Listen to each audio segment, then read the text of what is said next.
탐정 이런 소설을 참 좋아했던 것 같아요. 그 영화도 이런 게 디텍티브 영화, 탐정이 나오는 영화가 참 좋았던 것 같고, 자주 보지는 않았지만 그 CSI 영화 같은 건 참 흥미롭더라고요. 그 어떤 단서를 가지고 그 실마리를 풀어가는 이런 CSI, Crime Scene Investigation, 그런 영화들이 참 재미있습니다. 그런 눈으로 오늘 읽은 본문을 좀 이렇게 쫙 펼쳐 보이면 실마리가 잡힙니다. 실은 오늘 나와 있는, 여러분은 그냥 한번 쭉 읽어봤지만 뭔가 대단하죠? 뭐 전쟁이 일어나는 것 같고, 뭐 해, 달 떨어지고, 뭐 불, 유황, 연기 속에서 사람들이 막 죽어나가고, 풀이 타고 나무가 타고 강물이 마르고 물이 오염돼가고, 이런 바다가 피가 되고 여러 가지 사건들이 이렇게 쫙 펼쳐지는데 좀 정신이 없을 것 같아요. 그럼에도 불구하고 이런 이미지들이, 상징들이 실은 구약에 있는 여러 사건과 다 연결이 되어 있습니다. 그냥 out of nowhere 이 상징들이 툭 튀어나온 게 아니라 구약 성경에 이 이미지들이 이미 다 있습니다. 그래서 오늘 본문을 이해하는 데 있어서 제가 두 가지의 그림을 같이 설명을 하려고 그럽니다. 첫 번째, 오늘 이 말씀을 들을 때 일곱 나팔이 불지 않습니까? 마지막 임봉을 뗐을 때 반시간 하늘이 고요하다고 그랬어요. 그 고요함을 깨고 드디어 일곱 나팔을 가진 일곱 천사가 등장하면서 이제 나팔을 불기 시작합니다. 그 일곱 나팔이라는 이미지가 구약 성경을 조금 읽으신 분들은 바로 튀어나오는 이미지가 있습니다.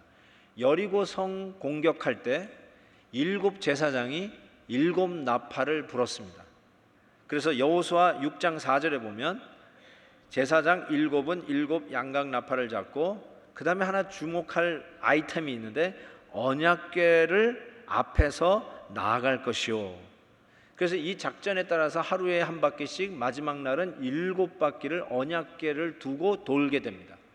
그 돌기를 마침에 여리고 성이 와르르 무너져 내렸습니다. 자, 그 이미지를 가지고 일곱 나팔을 오늘 계시록에서 보면 실은 오늘 본문은 여섯 번째 나팔까지만 부러졌습니다. 여섯 번째와 일곱 번째 사이에 인터벌이 좀 깁니다. 그것이 다음 주와 그 다음 주에 설교할 내용인데, 마지막 일곱 번째 나팔을 불던 장면까지 보면 너무너무나 흡사한 장면이 드러나게 되는데, 계시록 11장 15절에 보니까 일곱째 천사가 나팔을 불매, 미리 가본 겁니다. 일곱째 나팔까지. 그랬더니 19절에 이런 모양이 나옵니다. 이에 하늘에 있는 하나님의 성전이 열리니 성전 안에 하나님의 뭐가 보여요? 언약궤가 보이며 또 번개와 음성들과 우레와 지진과 큰 우박이 있더라. 여리고 성을 허무는 장면과 일곱 나팔을 불면서 마지막 재앙을 알리는 이 모습이 완전 매치입니다. 언약궤 모습이 보이는 것까지 완전 매치예요. 여기에서 우리에게 참 또 하나의 이 여리고 성의 그림과 더불어 이 일곱 나팔을 불 때 일어나는 이 재앙의 모습을 보면서 또 하나의 그림이 탁 등장하게 되면서 오버랩이 됩니다. 그 또 하나의 그림이 무엇이냐면 바로 출애굽 당시에 10가지 재앙이 있었던 사건하고 나팔을 불면서 나타나는 여러 재앙이 너무나 흡사합니다. 그래서 애굽에서 출애굽하는 그 장면을 드디어 가능하게 했던 10가지의 재앙의 모습이 또 겹쳐집니다. 그래서 첫 번째 나팔을 7절에 불죠. 그랬더니 어떤 일이 일어납니까? 피 섞인 우박과 불이 나와서 땅 3분의 1이 타고 수목의 3분의 1이 타버리고 푸른 풀도 타버립니다. 이 재앙은 출애굽기에 나오는 7번째 재앙하고 흡사합니다. 두 번째 나팔을 빵 불었습니다. 그랬더니 불붙는 큰 산과 같은 것이 바다에 던져집니다.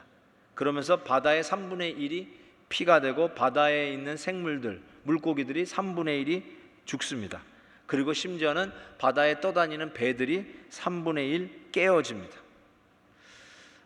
이거는 애굽의 재앙의 첫 번째, 바다가 피가 되는, 나일강이 피가 되는 이 피재앙과 아주 흡사한 장면입니다. 세 번째 나팔이 빵 부러졌습니다. 그랬더니 어떤 일이 일어납니까? 횃불같이 타는 큰 별이 하늘에서 떨어져 가지고 강물의 3분의 1과 여러 샘에 떨어지는데, 이 별의 이름이 쓴쑥이래요. 쓴쑥. 그래서 이것들이 물을 오염케 해서 그 쓴 물이 된 것을 먹는 사람들이 죽게 됩니다. 이것은 달리 애굽의 재앙과 매치하는 것을 찾아볼 수는 없었습니다.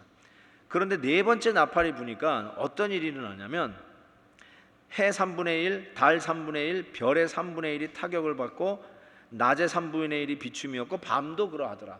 즉 어둠의 재앙이 오는데, 이것이 출애굽의 흑암의 재앙, 9번째 재앙과 아주 흡사합니다. 다섯 번째 나팔이 부니까 황충이 나와요. 좀 이따 더 설명하겠습니다. 황충은 메뚜기입니다. 역시 출애굽할 때 8번째 재앙이 메뚜기 재앙입니다.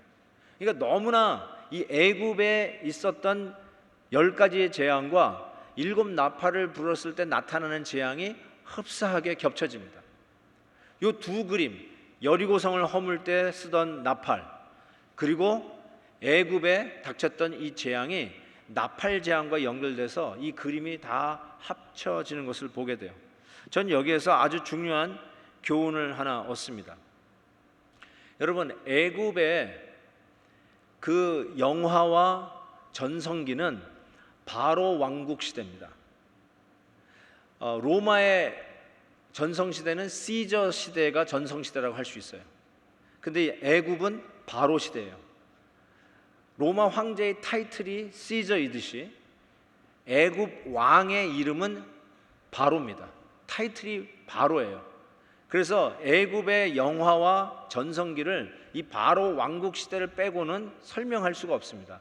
우리가 이집트에 가면 보는 스핑크스, 피라미드, 오벨리스크, 이 모든 게 다 바로 왕국 시대에 세워졌던 7대 불가사의 중에 하나입니다. 대단합니다. 지금도 이것이 어떻게 가능하지 않은데 그 옛날에 이런 일들이 이루어졌습니다. 그 어마어마한 애굽 왕국을 80살 먹은 한 노인이 지팽이 하나 들고 들어가 가지고 당신의 백성을 끄집어냅니다. 지금 생각해 보면 있을 수 없는 일입니다. 가능하지가 않습니다. 누가 감히 애굽의 제국에 도전할 수 있겠습니까? 계란으로 바위치기라고 할 수 있을 것 같아요. 그런데 모세가 해냅니다. 애굽의 최대의 강국에서 자기의 백성을 빼내는 일들을 하게 됩니다. 누가 감히 여리고성을 함락하리라고 생각했을까요? 아무런 무기도 없고 인력도 풍부하지 아니하고 작전도 없는데 하나님께서 여리고성을 허무는 장면을, 어떤 작전을 쓰시냐면 나팔을 부는 일들을 하고, 나팔을 불 때에 와르르 인간의 최대의 난공불락의 성이 무너져 내리는 것을 보게 됩니다. 여기에서 아주 중요한 교훈이 있습니다. 이 세상 나라는 아무리 여리고성 같아 할지라도 그 누가 흔들어 허물 수 없는 거대한 성을 지었다 할지라도 이 세상의 나라는 애굽의 나라와 같이 그 누가 감히 공격할 수도 없고 허물 수도 없고 무찌를 수도 없는 최강 막강한 나라라 할지라도 그 나라들은 하나님의 나팔 소리와 더불어, 그리고 하나님께서 내리시는 재앙과 더불어 그 모든 나라, 영광, 최대 전성기는 허물어진다는 내용입니다. 이 세상은 영원할 것 같은데 결단코 영원하지 않다는 것입니다. 고대 로마, 고대 헬라, 고대 바벨론, 고대 아시리아, 고대 이집트 다 허물어졌어요. 결단코 멸망하지 않을 것 같은 그 나라들이 다 허물어지는 것을 보게 됩니다. 영원할 것 같은 그 나라가, 영원할 것 같은 그 성이 하나님의 권세와 하나님의 능력으로 허물어지는 것을 보게 됩니다. 인간이 세운 성과 인간이 세운 영화는 이와 같이 무너질 것이라는 것을 이야기합니다. 여러분, 오늘 이 본문 말씀에서 이 허물어져가는 이 재앙 만나는 이 세상을 보면서 그것에 우리의 꿈과 우리의 소망을 두지 말라고 가르쳐 줍니다. 야, 이제는 나는 이 성을 지었으니까 천년만년 살 것 같다고 생각하는데 그러지 말라는 것이에요. 허물어질 성이라는 거예요. 내가 이제는 이만큼 이루었는데 이제는 아무도 나를 넘보지 못할 거라 생각했는데 내가 이루어놓은 그 업적이 어느 날 하루아침에 다 무너져 내리는 것입니다. 오래된 얘기 같지만 아직도 우리의 뇌리 속에 남아있는 LA 폭동 사건은 많은 것을 우리에게 교훈으로 던져주었던 사건입니다. 저는 그 당시 동부에서 먼산 불구경 하듯이 보았던 사건인데 실질적으로 성도님들 만나보니까 이 LA 폭동의 피해자들이 의외로 많았습니다. 그리고 한결같이 그 어려움에 그 쪽에서 배운 교훈들을 얘기하는데 아마 이 안에도 계실지 모르겠어요. 내가 지난 20년 이민 역사, 지난 30년 동안 땀 흘려 수고하며 먹지 않고 자지 않고 때로는 투잡 뜨리잡 뛰어가면서 열심히 일한 나의 모든 이민 생활의 결정체, 그것이 하루아침에 이와 같이 날아가 버렸어요. 이제는 성공했다, 이제는 좀 쉴만하다, 이제는 남부럽지 않은 생활 살 수 있다라고 생각했던 나의 모든 기업과 영광이 하루아침에 날아가는 것을 보면서 이것에 내 소망과 이곳에 내 안정과 내 보장이 없다는 것을 깨닫고 이제부터는 이런 것에 내 마음과 내 꿈과 나의 소망을 두지 아니하고 하나님만이 나의 성루요, 하나님만이 나의 산성이요, 하나님만이 나의 안정이요, security요, 하나님만이 나의 보장임을 간증하는 성도님들을 많이 만납니다. 정확합니다. 여러분, 이 세상 천년 만년 살 것 같은 그 모든 영화와 영광들이 하나님의 나팔소리와 함께 허물어지는 이것을 보라는 것입니다. 거기에 꿈과 소망과 우리의 마음을 두지 말라는 것입니다. 하나님만이 우리의 소망이요, 하나님만이 영원하신 분이요, 하나님만이 우리의 요새요 산성이심을 믿으시기 바랍니다. 이와 같은 재난의 선포와 더불어 갑자기 독수리가 등장합니다. 네 나팔이 불면서 주로 자연재해를 이야기하고 있죠. 임봉은 사람이 다치는 걸 보여요. 근데 주로 나팔이 부는 재앙은 자연재해에 이상한 일들이 생기기 시작합니다. 뭐 바다가 그렇고 해가 떨어지고 이런 모든 것도 요즘에 우리가 겪고 있는 것과 그렇게 무관하지 않다고 생각합니다. 그런데 갑자기 독수리가 나타나더니 화 외칩니다. 화딱지가 나는 건가?가 아니라 영어로 보니까 화로다.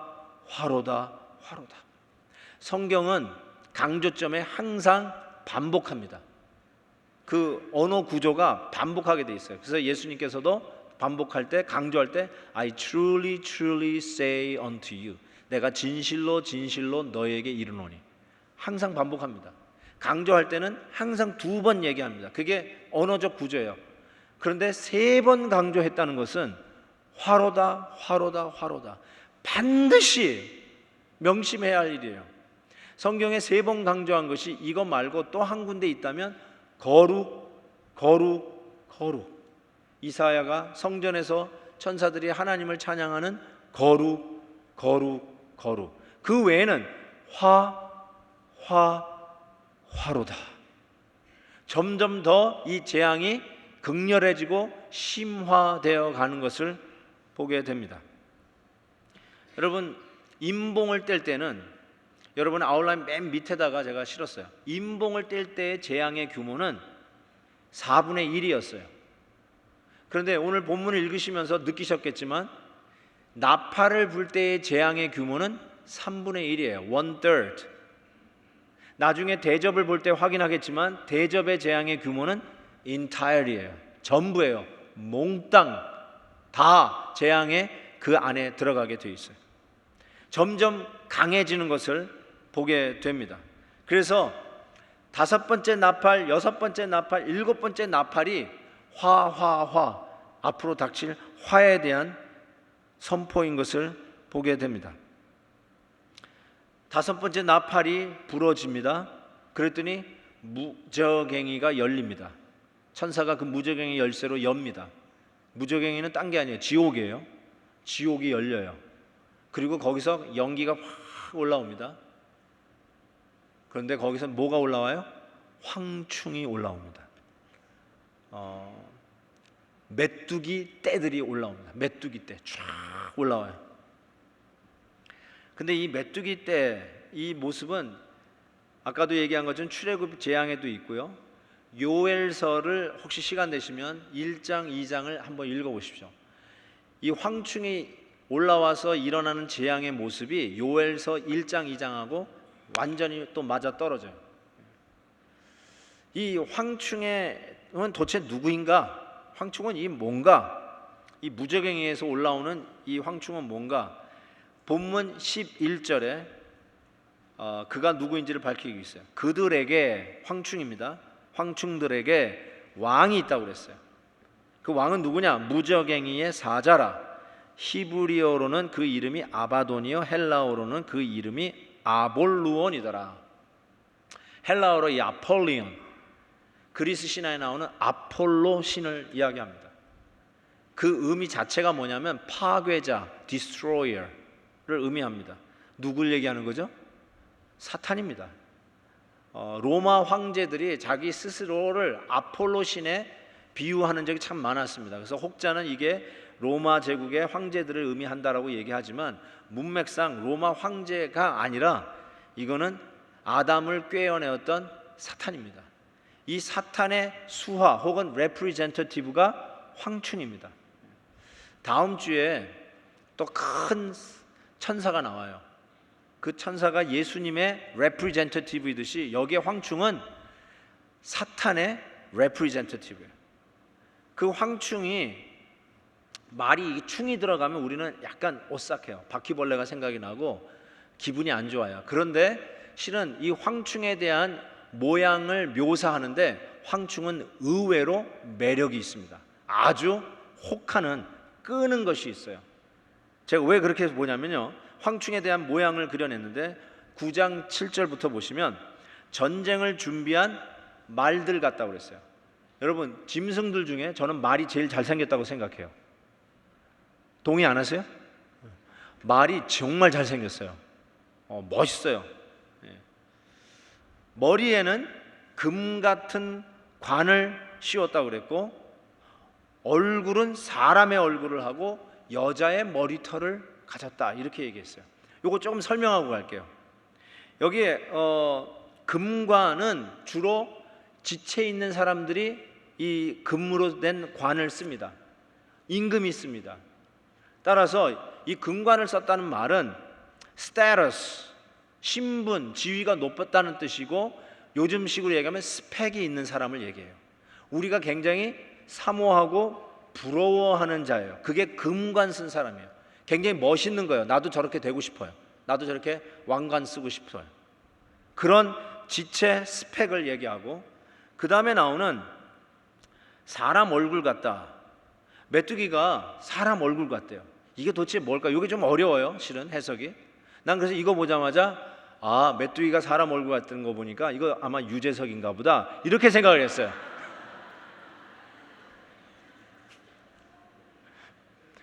못 알아듣는 분은요, 좀 회개하시고 좀 확인 좀 하시죠. 무슨 소린가? 여러분 보세요. 그런데 이게 무슨 뜻이냐면요, 우리가 그 당시 1세기 때 요 계시가 받아 주어졌던 요 1세기 때 크리스찬이 어떻게 취급을 당했냐면 제3의 인종으로 취급받았어요. 사람이 아니라는 거예요. 크리스찬은 인간이 아니에요. 별종이에요. 너 왜 이렇게 튀냐? 우리도 요즘도 이런 말 가끔 들어요. 왜 꼭 그렇게 유별나게 믿으려고 하느냐? 왜 이렇게 튀려고 그래? 그냥 좋은 게 좋은 거 아니냐? 우리는 밥 안 먹냐? 우리는 휴가 안 가냐? 우리도 놀잖아. 우리도 영화 구경 가잖아. 그러니까 티나지 말게, 이 세상 사람들하고 똑같게 차별나지 않게 그냥 묻어서 같이 좀 살자. 그게 사람 얼굴이에요. 세속적 가치관과 타협하라고 하는 상징적 의미가 사람 얼굴이에요. 우리가 모두 추구하는 쾌락주의, 모두가 원하는 성공주의, 모두가 원하는 최고, 그거 우리도 가질 수 있어. Be one of us, be like us. 다른 인종 취급받지 말고 우리처럼, 세상 사람들처럼 이 사람의 얼굴 가지고 살자, 그거예요. 굉장히 유혹적이죠. 그 다음에 또 뭐죠? 머리털 나오나요? 여자의 머리털 같대요. 저기 매력이라고 썼어요. 왜냐하면 여자들에게 있어서의 이 머리는 매력 포인트라고 저는 생각해요. 여자분들이 가장 많은 시간을 쏟는 게 머리라고 저는 생각해요. 샤워하는 시간보다 머리 만지는 시간이 훨씬 깁니다. 아시는 분만 아실 거예요. 우리 집에 3 여자가 있습니다. 화장실 들어갔다 나오면 하수구에서부터 머리를 치워야 되고 온 플로어에 머리를 한 줌 치워야 됩니다. 머리에 쓰는 시간이 보통이 아니에요. 그러고 보니까 여자들은 머리가 멋있게 뽑아져야 매력이 있습니다. 머리가 잘 나와야 돼요.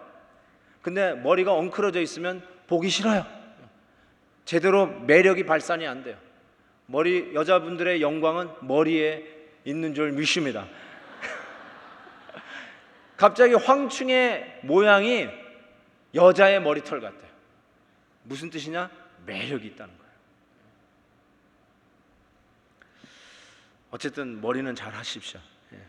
자, 그런데 여기에로 끝나지 않아요. 뭐 다른 여러 가지 묘사도 있지만 중요한 것만 얘기하는데, 그 다음에 보니까 이빨은 사자의 이빨을 갖고 있어요. 이 메뚜기가 이 안을 들여봤더니 이는 사자의 이빨이다. 그리고 꼬리, 3절을 보니까 꼬리는 전갈에 쏘는 그 스콜피언, 전갈의 꼬리를 갖고 있어요. 여러분, 이건 가만히 생각해 보세요. 여러분, 사자가 한번 물면 끝이에요. 죽어요. 아무리 덩치가 큰 코뿔소나 하마나 사자가 목을 물면 가는 거예요. 물고 늘어지면 끝나는 거예요. 그래서 이 사자의 이빨은 파괴력을 상징하고요. 그리고 정갈의 그 스콜피언의 꼬리는 그가 한번 쏘이면 죽습니다. 사망을 상징합니다. 죽이는 힘이에요. 킬링 파워예요. 자, 이건 뭘 의미하냐면, 황충은 겉보기에는 매력이 있어요. 사람들에게 친근감이 있어요. 사람들이 그럴 것처럼 되고 싶어요. 금관 쓰고 싶어 하게 하고, 세속적인 거 다 즐기면서 사람의 얼굴로 살게 하고, 더 나아가서 그것이 성적이든 육체적인 매력이든 어필링하는 그 매력 포인트를 가지고 사람을 끕니다. 사람들이 그렇게 되기를 원해요. 우리가 원하는 거예요. 그런데 그 길로 가면, 그것을 취하면 결국은 어떻게 되느냐? 사자 이빨에 물려 뜯겨 죽습니다. 정갈의 꼬리에 맞아서 죽습니다. 죽는 길이에요. 멸망의 길이에요. 그게 모든 사람이 추구하는 것 같고 부러워하는 길이고 성공하는 길 같지만, 그 길로 가면, 그것이 우리의 인생의 목표가 되면 그 마지막의 결론은 사자의 이빨에 뜯겨 죽는 결과라는 뜻이에요. 이 이야기를 하면서 사탄의 레프리젠터티브인 이 황충이 막 해를 끼치기 시작하는데, 그 해받는 대상을 오늘 성경에서 9장 4절에 이렇게 밝히고 있어요. 그들에게 이르시되, 황충들에게 이르시는 거예요. 땅의 풀이나 푸른 것이나 각종 수목은 해하지 말고. 이게 원래 메뚜기는 이걸 해하는 거 아니에요. 메뚜기 때가 지나가면 남아있는 풀이 하나도 없어요. 그런데 풀이나 수목은 해하지 말고, 보세요. 누구를 해하나? 오직 이마에 하나님의 인침을 받지 아니한 사람들만 해하라. 9장 4절. 인침을 받지 아니한 사람들만 해하라. 누굴 얘기하는 거예요? 인침 받은 사람은 14만 4천 명 크리스찬이에요. 예수 그리스도에 속한 자들이에요. 근데 인침을 받지 아니하는 난 크리스찬이에요. 인침 받지 않은 사람들만 해하라, 이렇게 얘기했어요. 자, 이 부분을 이제 적용을 해야 돼요. 이 부분을 가지고 여러분이 어떻게 힘주어서 의시될지 모르겠지만, 야 봐라, 이제 크리스천은 이제 어떤 일이 있어도, 황충이 와도 정갈에 쏘여도 죽지 않고, 아무리 뭐 힘든 일이 있어도 우리는 살아남는다, 뭐 얼마든지 얘기할 수 있을지 모르겠지만, 실은 저는 이거를 반어법적으로 적용해야 옳다라고 생각해요. 이렇게 적용하고 싶어요. 여러분 보세요. 세상 사람들은, 맞아요, 왕관 쓴 사람들, 사람의 얼굴을 한 사람들, 그리고 여자의 머리털을 한 매력적인 사람들, 그런 것 쫓아가요. 그게 전부고 그것이 나에게 행복을 준다고 믿고 가요. 근데 그 결과는 뭐냐? 죽음이에요. 사자의 이빨에 뜯기고 정갈에 쏘여서 죽는 거예요. 크리스천은 뭐냐 그러면? 크리스천은 누구냐? 그런 것에 유혹받지 아니하고 넉넉히 믿음으로 이기면서 살아가는 자. 크리스천들이야말로 왕관 쫓아가지 말라는 거예요. 크리스천들은 누구냐? 세속적인 이런 가치관과 타협하며 사는 자들이 아니라는 거예요. 크리스천들이 누구냐? 어떤 섹스 어필링이나 사람들이 얘기하는 반짝거리는 매력을 쫓아가다가 정갈에게 쏘이고 사자 이빨에 뜯겨 죽는 자들이 아니라, 그런 것들을 넉넉히 이길 수 있는 자들이 크리스천이라는 뜻이에요. 크리스천들은 이런 거 시시한 걸로 넘어가는 자들이 아니다. 이러한 유혹 속에 자빠지는 자들이 아니다.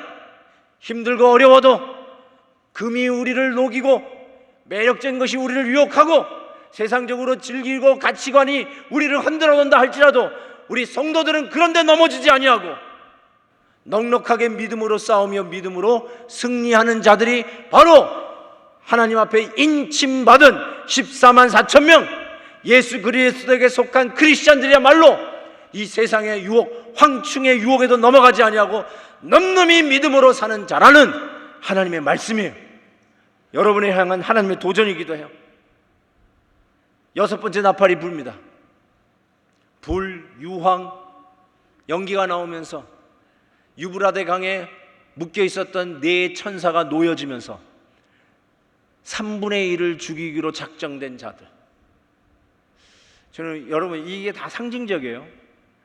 유브라데니까 이게 저쪽 팔레스타인에서 다 일어날, 저 이란, 이라크에서 일어날 무슨 3차 대전쟁 이련이라고도 할 수 있어요.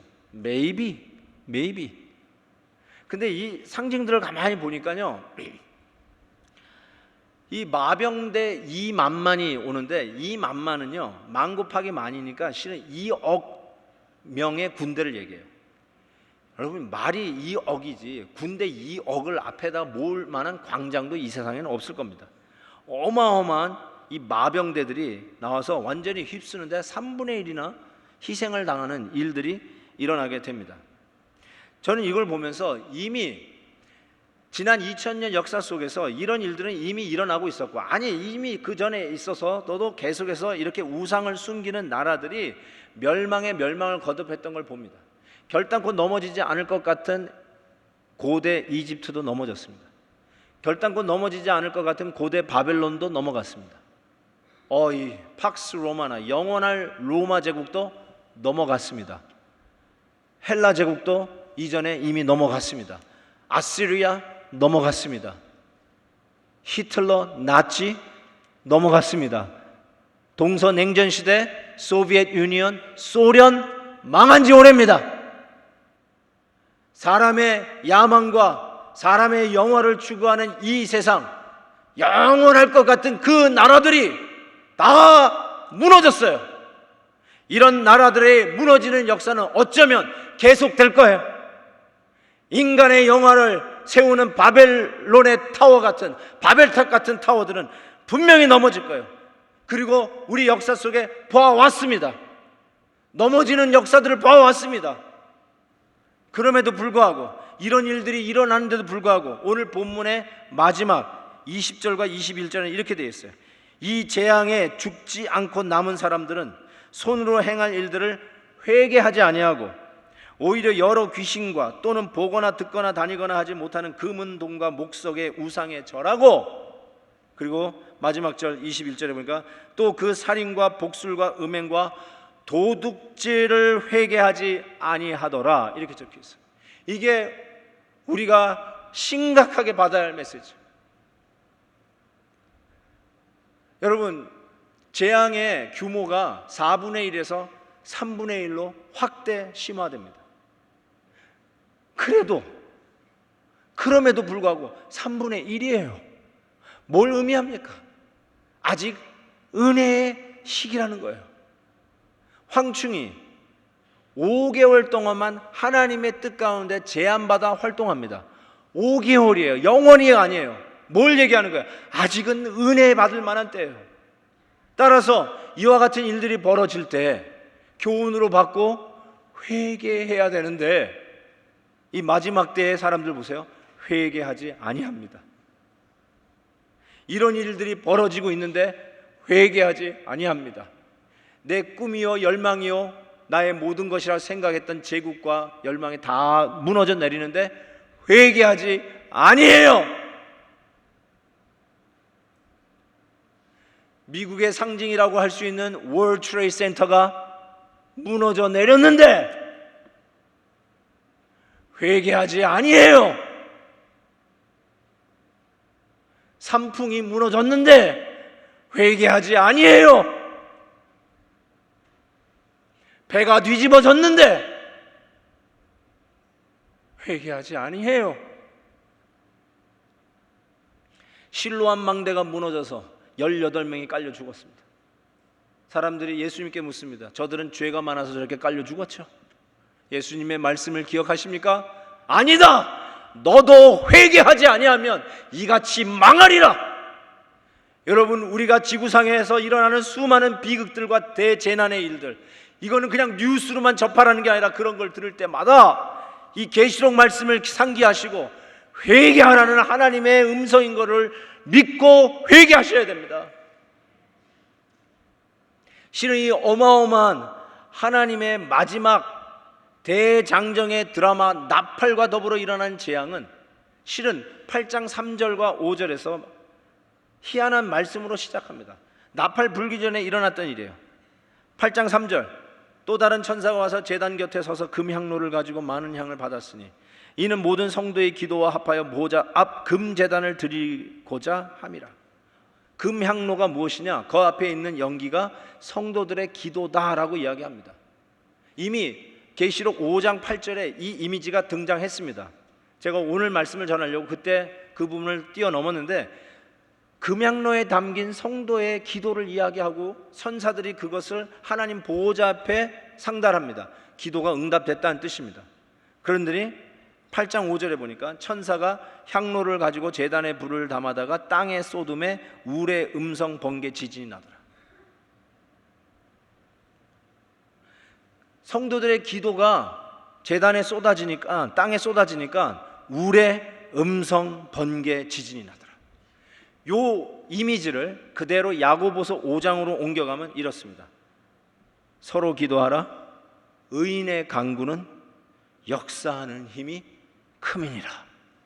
울의 음성 번개 지진, 이것은 야고보서에서 역사하는 힘이 크다. A prayer of a righteous man is powerful and effective. 우리 성도의 기도는 능력이 있고 역사하는 힘이 크다 말씀하셨어요. 사도행전 4장 31절에 보면 빌기를 다함에, 기도하기를 다함에, 성도들이 기도하기를 다함에 모인 곳이 진동하더라. shaken. 그리하여 모든 무리가 성령의 충만하였고 담대히 하나님의 말씀을 전하더라 했어요.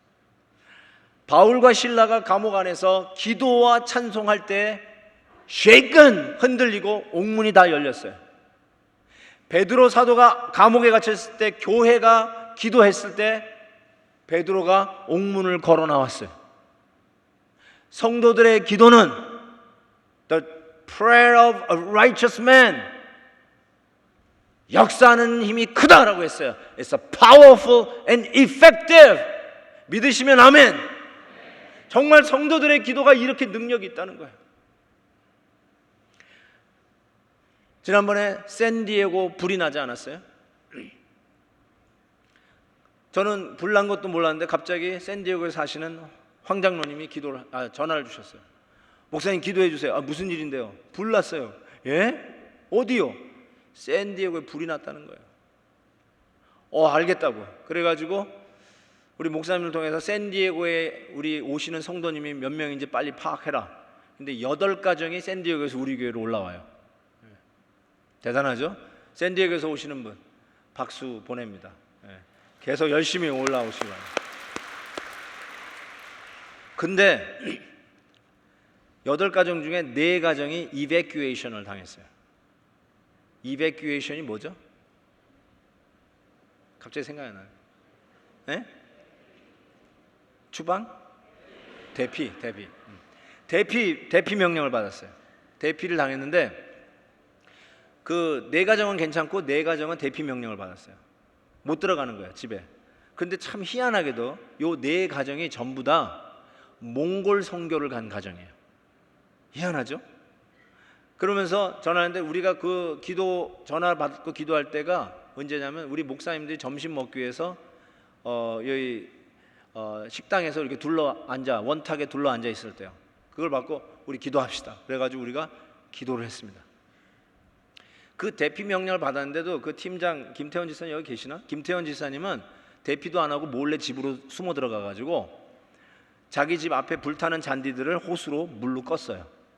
그 몰래 안 들어갔으면 어쩌면 그 집 날렸을지도 모르겠어요. 그런데 사진을 찍어서 저한테 보내주셨는데 소방대원이 자기 뒷마당에서 곧 경계까지 온 불들을 끄고 있더라고요. 그러니까 얼마나 절박한 상황이었는지 짐작할 수 있습니다. 그리고 희한하게도 그 4집이 다 그 바람 부는 산불 나는 그 선상에 딱 다 있었어요. 나오는데 대피하는데 우리 이영희 지사님 같은 거기는 눈을 뜰 수가 없을 정도로 연기로 자욱했다고 그럽니다. 참 급박한 상황인데 우리가 기도했어요. 아멘. 딱 끝나고 이제 밥을 먹는데 연락이 왔습니다. 무슨 연락이 왔는지 아세요? 바람이 바뀌었습니다. 전혀 믿지 않는 것 같은데 그때 바람이 바뀌었어요. 그래가지고 집이 안 탔어요. 4집 다 살았어요. 그분들 한턱 내야 돼.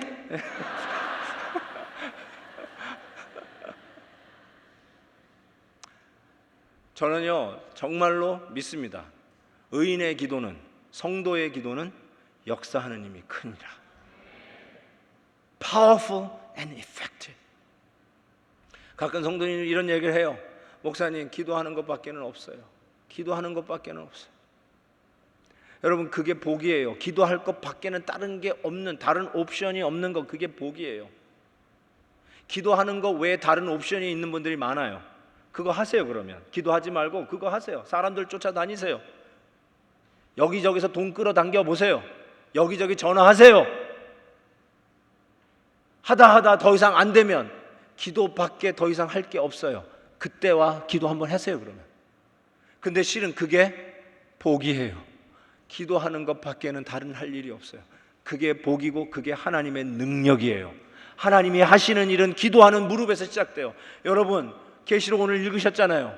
성도들의 기도가 쏟아지는 것부터 시작해서 나팔이 불며 하나님의 뜻과 하나님의 역사가 진전되는 것을 볼 수 있어요. 하나님의 역사, 섭리는 성도들의 기도를 통해서 이루어진다는 사실이에요. 성도들의 기도는 이와 같이 힘이 있습니다. 마지막 때 황충의 매력으로 우리를 유혹하는 이 시대에 왕관을 쓰고 사람 같은 얼굴로 매력적인 머리털로 강력한 힘으로 우리를 유혹하는 이 시대에 우리는 연약하고 기도하는 것 외에는 다른 할 일이 없는 연약한 존재지만 그래도 이 시대에 하나님이 우리 성도들에게 맡겨주신 것은 연약한 무릎을 꿇고 거대한 하나님의 능력을 오늘 이 순간에 끌어당기는 바로 그 기도를 통해서 역사하신다는 것입니다. 믿으십시오. 여러분 회개하십시오. 무릎을 꿇으십시오. 이 세상을 이길 힘은, 이 환난을 이길 힘은 성도들의 기도의 무릎에 있습니다. 우리 한번 이 찬송을 하고 마무리했으면 좋겠어요. 168장인가요? 168장 한번 보세요. 하나님의 나팔 소리 천지진동할 때, 이거 진짜 한번 불러봐야 되는 찬양 아니겠어요? 1절하고 3절만 부르겠어요. 박수 치면서 1절 3절 하나님의 나팔 소리, 하나님의 나팔 소리 나의 부름하시고 산을 세계 만드는 것에 아멘. 나팔 불 때 나의 이름, 나팔 불 때 나의 이름, 나팔 불 때 나의 이름 부르리. 3절 주님 다시 오실 날을 항상 기도하고 있어. 무릎 앞에 나가서 끝까지 잡고 아멘. 나팔 불 때 나의 이름, 나팔 불 때 나의 이름, 나팔 불 때 나의 이름 부르리.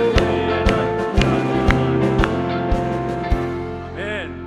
주님 다시 오실 날 우리는 알 수 없지만 항상 기도하고 깨어 있어서 기쁨으로 보좌 앞에 우리 나가도록 그때까지 참고 기다리겠네. 저희들의 간증이요 기도의 제목이라고 믿습니다. 잠시 기도하겠습니다.